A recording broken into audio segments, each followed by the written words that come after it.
Morning to all the students. कैसे हैं आप सब? I hope you all are well. So students, as you know that in the last class we have discuss about the unit that is carbon and its compounds. And in the last class आपको पता है हमने क्या study की थी? About the covalent bond. ठीक है, तो आज हम स्टडी करने जा रहे हैं बेटा the properties that are related to the covalent bond। तो लास्ट क्लास में हमारा टॉपिक डिस्कस हुआ था अबाउट द कोवलेंट बॉन्ड, क्या होते हैं, कोवलेंट बॉन्ड कैसे डेवलप होते हैं। तो अगेन एक बार छोटा सा आपको कंसेप्ट दोबारा से एक्सप्लेन कर देती हूँ। What is covalent bond? The bond that is form between the two atom after mutual sharing of electrons. दो एटम के बीच में एक बॉन्ड डेवलप होता है जब दोनों एटम अपने इलेक्ट्रॉन्स को क्या करते हैं? शेयर करते हैं। दैट म्यूचुअल शेयरिंग से जो बॉन्ड डेवलप होता है between the two atom, this is called covalent bond. And now today we will discuss about the properties that are related to the covalent bonds. So first property is covalent compound consist of molecules. As you know that covalent compounds में सिर्फ molecule ही होते हैं। Covalent compounds किससे बनते हैं? Mainly atom और atom की combination से मिलते हैं। और आपको भी पता है एटम और एटम कंबाइन करते हैं तभी जाकर मॉलिक्यूल्स डेवलप होते हैं। इसके लिए मैं एग्जांपल ले सकती हूँ H2O2 N2।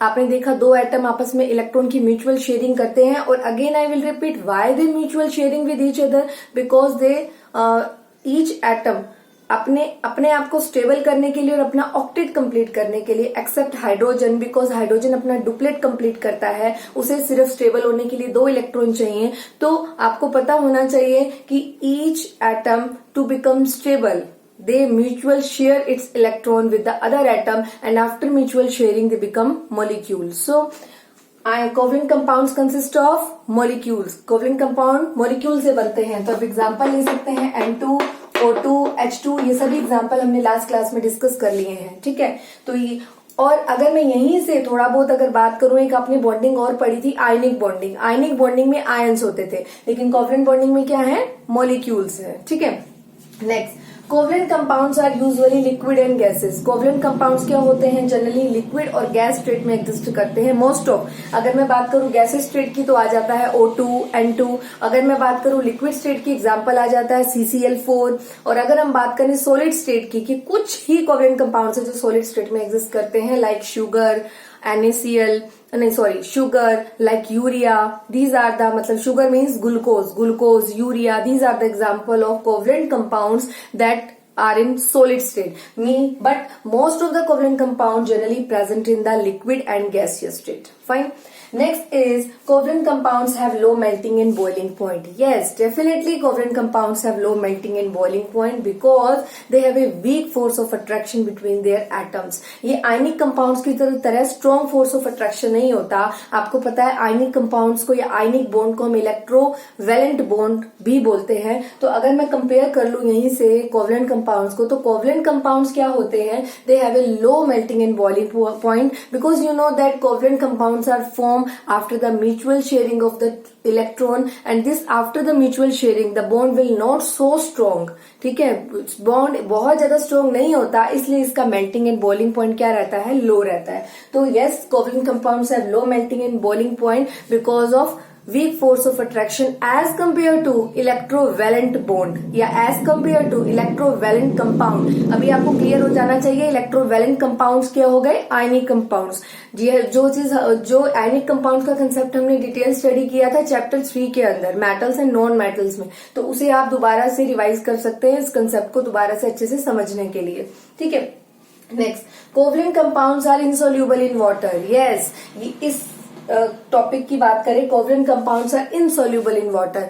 तो yes, covalent compounds doesn't have any type of ions. अगर जिनके पास आयंस ही नहीं होंगे तो वो वाटर में सोल्यूबल कैसे होंगे? तो वाटर में सिर्फ वही सोल्यूबल होते हैं बिकॉज वाटर के पार्टिकल के पास या वाटर के मॉलिक्यूल के पास भी आयनिक नेचर होता है। तो वही अगर कोवलेंट कंपाउंड्स आयनिक नेचर के होते तो वो वाटर में डिसॉल्व करते, बट कोवलेंट कंपाउंड्स के पास आयनिक नेचर नहीं होता, सिर्फ वो म्यूचुअल शेयरिंग करते हैं इलेक्ट्रॉन की। उनमें कोई इलेक्ट्रॉन का लॉस या गेन का कंसेप्ट नहीं होता है कोवलेंट बॉन्डिंग के अंदर। So covalent compounds develop by the covalent bonding, you know that, and the covalent compound doesn't have any type of ions, so they are insoluble in water. और हम simply एक तरीके से और भी समझा सकते हैं, जो कोवलेंट कंपाउंड्स होते हैं ये नॉन पोलर नेचर के होते हैं। नॉन पोलर का मीनिंग्स कि इसमें कोई आयन पार्टिकल्स प्रेजेंट नहीं है, कोई भी आयन पॉजिटिव नेगेटिव आयन ना होने की वजह से तो वो वाटर के अंदर सोल्यूबल नहीं है। तो covalent compounds are non polar, that's why they are not soluble in polar.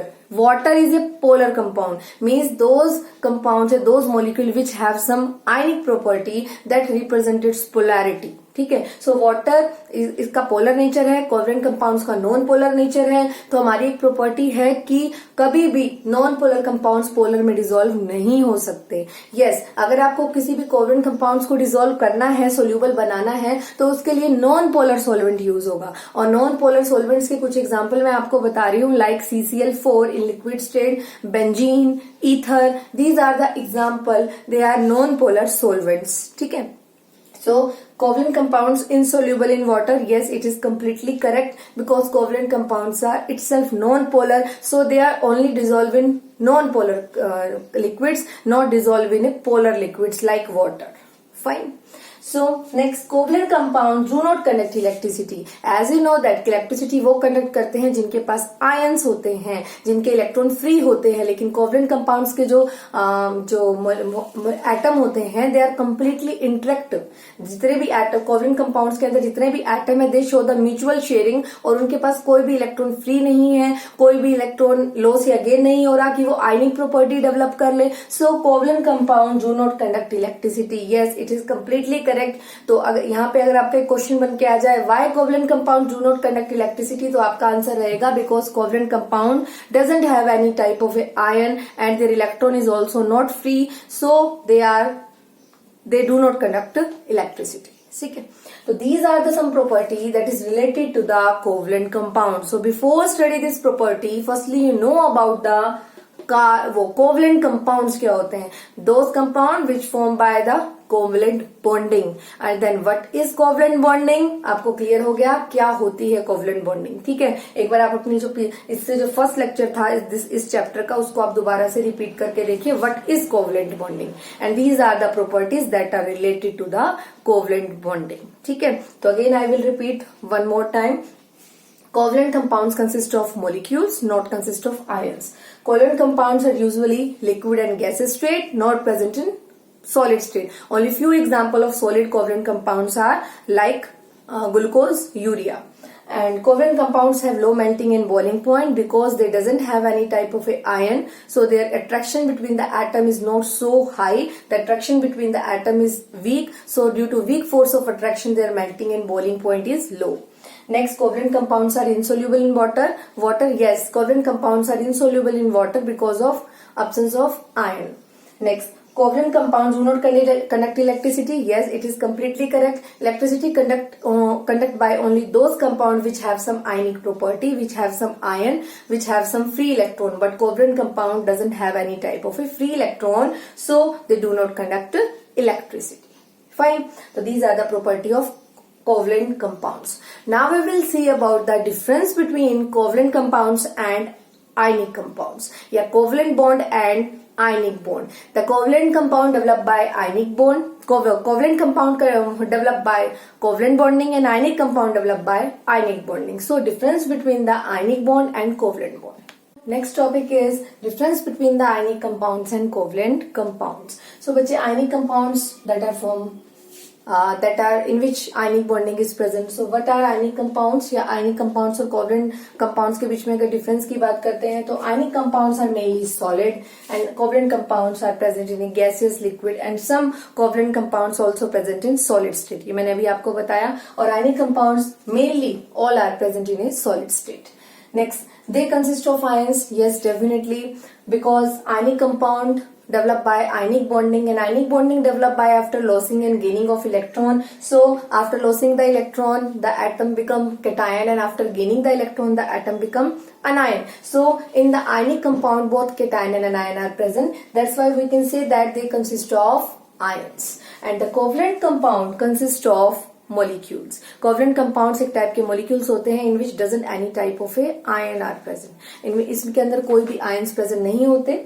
Next, they have high melting in boiling point. Yes, ionic compounds में स्ट्रॉन्ग फोर्स ऑफ अट्रैक्शन होता है because of present of opposite charge. तो opposite ion की वजह से the strong force of attraction present between the ions and that's why ionic compounds have high melting in boiling point. But the covalent compound does not have any type of ions, so force of attraction is very weak, so low melting in boiling point. Next, covalent compound conduct ionic compound conduct electricity in molten state mainly or in solution state, not in a solid state. Ionic compound conduct the electricity in molten state or solution. In the solution form they conduct the electricity, but the covalent compounds do not conduct electricity because of absence of ion or absence of free electrons. Next, they are soluble in water. Yes, ionic compounds have ions and water also have ions. ठीक है, so ions dissolve ions means so ionic compounds are also called polar molecules and polar molecule dissolve polar molecule. Water is also polar molecule. तो polar molecule में dissolve होते हैं. That's why ionic compounds are. अब आप polar का meaning समझ गए हैं. Polar means that have some charge, partial charge is present.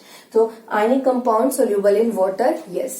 So but the covalent compounds do not have any type of ionic property, so covalent compounds are insoluble in water. So they are insoluble in water because covalent compounds are non-polar in nature. That's why they do not dissolve in a water because water is a polar molecule. So covalent compound dissolve only in non-polar solvents. So अगर आपसे कभी पूछे कि covalent compounds कहाँ dissolve करते हैं तो covalent compounds किसमें डिसॉल्व होते हैं? They must be dissolve in a non polar solvents, not dissolve in a polar solvents like water.